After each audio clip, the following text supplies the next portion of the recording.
So I'm in Cambodia for the first time, and I'm here for the very first RWB build. My good friend Oat brought me out, and I have to say, bro, he set me up in a really nice hotel. Let me show you.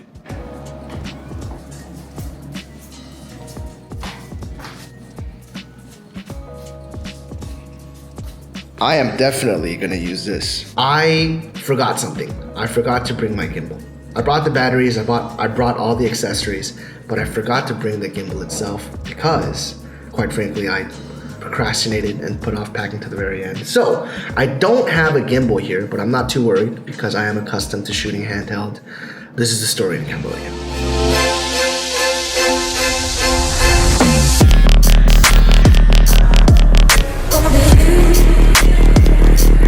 Good morning, it's day one of RWB Cambodia, and I didn't sleep much last night. Usually when I'm on these work trips, sleep is usually pretty limited because of workload or just the hours that are required with the job. But last night, man, I just couldn't sleep. I don't know what it was. Right now, I'm trying to figure out how to work this coffee machine, which is always a struggle at these new hotels. I'm not gonna use it. It's all good though, because they have instant coffee. I'm gonna make myself up a cup real quick.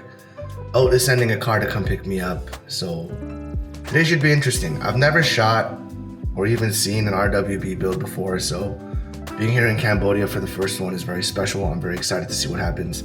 I saw the spot where the car was parked and going to be worked on. It's a little cramped. Beautiful space, don't get me wrong, but it's just the placement of the car. They put it in the corner so they could fence it off from general public, give Nakai-san enough space to get the job done. Usually I'm shooting outside in like 100, 110 degrees weather, so it should be a pretty smooth thing.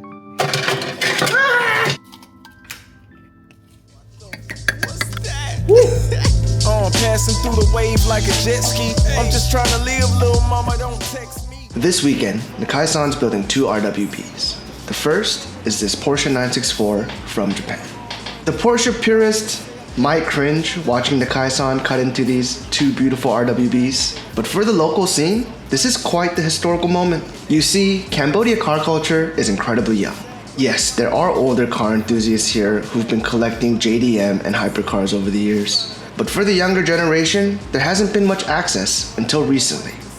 Mr. Siam, a local legend in automotive, teamed up with Cambodia car cultures to push the scene beyond anything this country has seen before. They recently hosted their first car show and motorsports festival. And based on the turnout from both events, it's clear there's a large appetite for all things automotive here in Cambodia. Witnessing the country's passion for cars, Mr. Siam and CCC teamed up to start planning the country's very first RWB builds. They wanted to do it big, so they built RWB Cambodia HQ in just 8 weeks, sourced the cars and parts from Japan, and flew out Nakai-san to show the locals the proper way to build a car.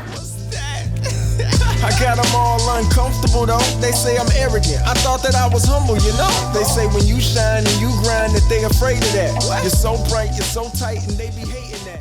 Right now, I'm waiting outside the shop for my Grab. Grab is basically like Uber or a taxi, but being in Cambodia, I call it a very special Grab.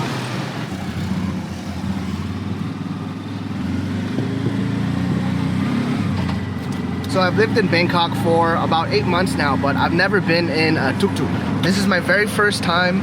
It looks a little different from what I'm used to seeing in Bangkok, but it's basically like a motorized tricycle. It's not a steering wheel, but it's actually handlebars that this guy's using. Right now, it's about 1 in the morning. I got back to the hotel around 7:30, got some work done, got an edit out. So I'm going to kind of prep the camera gear, charge batteries and stuff, finish one last thing on the computer that's exporting now. I just gotta send it and I'm gonna call it a night.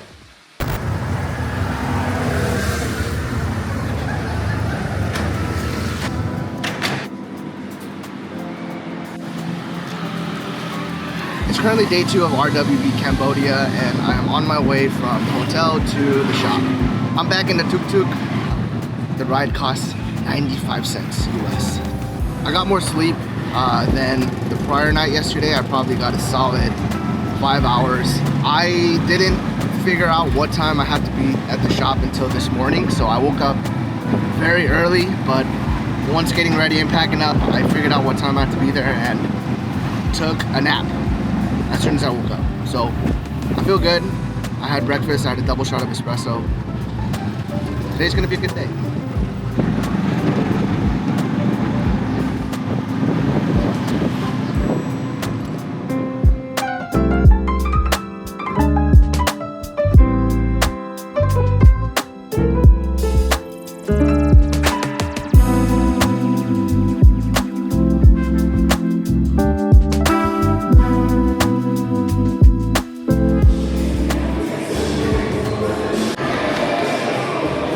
It's been a pretty chill day here at RWB Cambodia, and the Kaisan is almost done with the Porsche 964.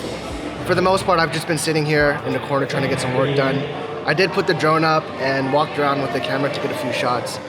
But the night is young. There's a little secret planned later tonight. For now, I'm gonna keep working and we'll see where the night goes.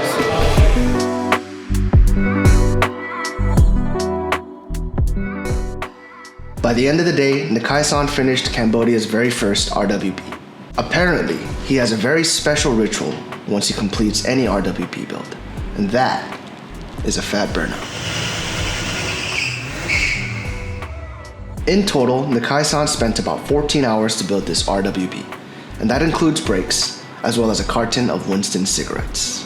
Word on the street is that Kaisan has built over 1,000 RWBs in his lifetime, and currently has a 2-year wait list for clients all around the world. The man is truly inspirational, and he works incredibly hard. Once he's done finishing these 2 RWBs here in Phnom Penh, he's scheduled to go directly to Jakarta to build 2 more RWBs this week. Earlier in the day, Oat pulled me aside and he told me, "Hey Rich, there's a container coming in later tonight. If you're up for it, you should stick around." Turns out, Mr. Siam bought one of Kaisan's personal RWBs and imported it from Japan.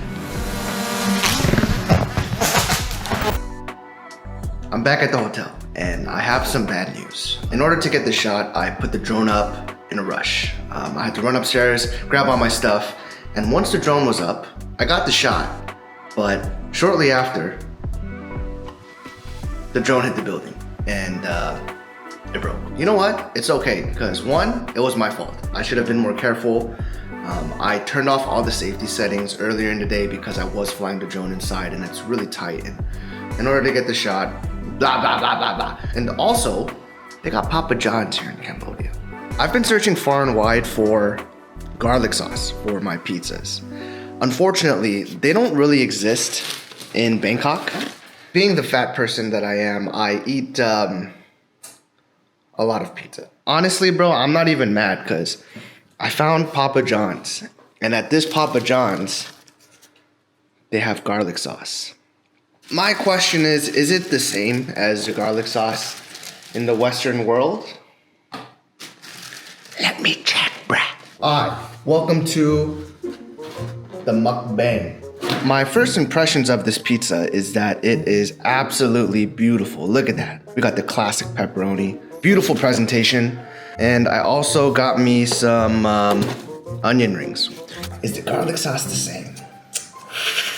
Ooh!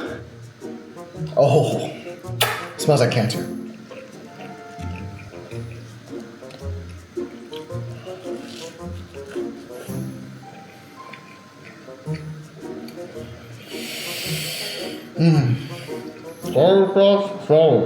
So it's 1 o'clock in the morning right now. I'm gonna finish this food. I'm gonna keep editing until I start nodding off, and then I'm gonna go to bed. Oh, the onion rings, it's like Burger King. Maybe a little bit better.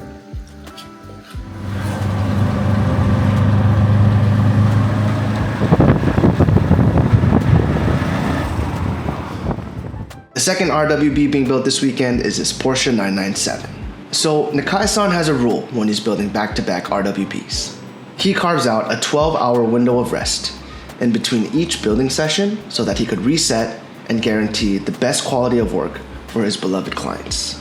Think about that for a second. A legend prioritizes his rest. Being a newer chassis, the 997 requires a bit more time to build in comparison to its air-cooled counterparts. This put the Kai-san in a bit of a time crunch. Both RWBs were expected to appear at the reveal ceremony tomorrow evening, so all day the Kai-san was in the zone. All in all, I'd say the weekend was a success. Not only did the Kai-san build 2 RWBs over 4 days, but now Cambodia has 4 RWBs here on their home soil. What I loved most about the event was that it was catered for the people. It was organized in a way to give the younger generation a space to witness a proper build, as well as stimulate Cambodia's car culture to reach a global audience.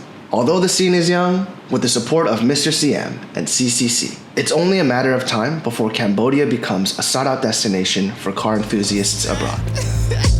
Passing through the wave like a jet ski. I'm just trying to live, little mama, don't text me.